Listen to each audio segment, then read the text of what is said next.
জামাই ষষ্ঠীর দিন তো আমি মায়ের কাছে গিয়ে চিংড়ি মাছের মালাইকারি রান্না করেছিলাম আর তোমাদেরকে বলেছিলাম যে ওর রেসিপিটা আমি তোমাদের সাথে শেয়ার করব।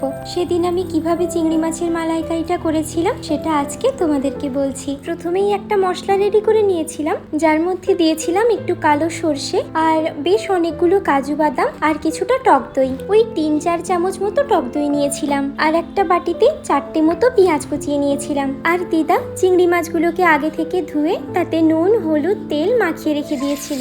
আর আমি একটা কড়াইতে কিছুটা সর্ষে তেল দিয়ে ভালো করে তেলটা গরম হয়ে যেতে চিংড়ি মাছগুলোকে ভেজে নিয়েছিলাম। মাছটা যত সময় ভাজা হচ্ছিল তত সময় আমি মশলাগুলো বেটে নিচ্ছিলাম।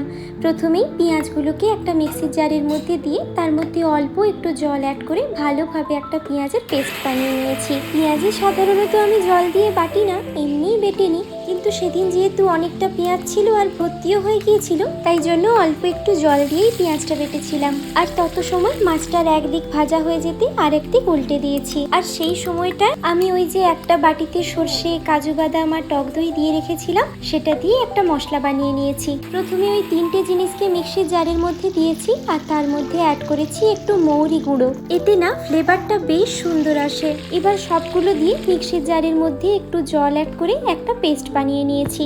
এরপর আমি আর একটা ব্যাচে চিংড়ি মাছগুলো ভেজে নিয়েছি।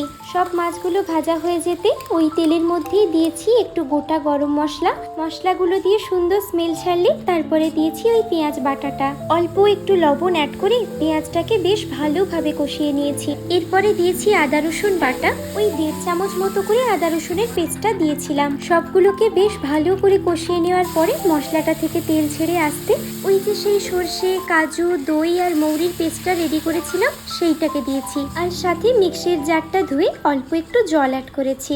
এবার খুব ভালোভাবে পুরো মশলাটাকে কষিয়ে নিয়েছি। মশলাটা কষে যেতে ওর মধ্যে দিয়েছি একটু হলুদ গুঁড়ো আর ঝালের জন্য লঙ্কা গুঁড়ো আর কালারের জন্য অল্প একটু কাশ্মীরি লঙ্কা গুঁড়ো। এবার সবগুলো দিয়ে মশলাটাকে তেল ছাড়া পর্যন্ত কষিয়ে নিয়েছি। আর তারপরে অ্যাড করেছি নারকেলের দুধ। এবার ওই নারকেলের দুধের মধ্যে পুরো মশলাটাকে খুব ভালোভাবে মিশিয়ে নিয়ে ওর মধ্যে দিয়েছি স্বাদ মতো লবণ আর দিয়েছি মিষ্টির জন্য একটু চিনি।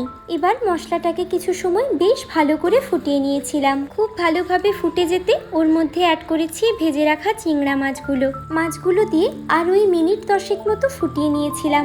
ব্যাস এইভাবেই সেদিন তৈরি হয়ে গিয়েছিল দুর্দান্ত স্বাদের চিংড়ি মাছের মালাইকারি। আমি তো সেদিন এইভাবেই রান্না করেছিলাম, তবে তোমরা না রান্নার শেষে একটু ঘি আর গরম মশলা অ্যাড করতে পারো, তাহলে টেস্টটা আরো দুর্দান্ত আসে। আমি তো ঘি, গরম মশলা কোনোটাই দিইনি, কিন্তু তাও দারুণ টেস্ট হয়েছিল। আর আজ এতটাই, টাটা।